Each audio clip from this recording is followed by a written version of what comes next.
ఆ మంత్రసానులు దేవునికి very simple, very simple.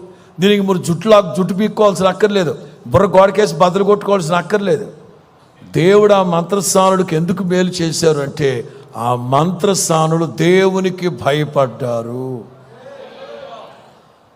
Check your self. మీ వ్యక్తిత్వాన్ని మీరే పరీక్షించుకోండి. తమ్ముడు, నీ వ్యక్తిత్వాన్ని నీవే పరీక్షించుకో. దేవుని ద్వారా ఒక్క మేలంటే ఒక్క మేలు కూడా పొందలేకపోతున్నావే.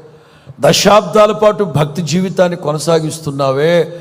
చిన్నప్పటి నుంచి దేవుని సన్నిధిలో భోజన బల్ల చుట్టూ ఒలివ మొక్కల వల్ల ఎదుగుతున్నారే. ఒక్కటంటే ఒక్క మేలు చెప్పుకోవడానికి దేవుని ద్వారా పొందేవా? దేవుని వాక్యం స్పష్టంగా ఉంది. ఏమని?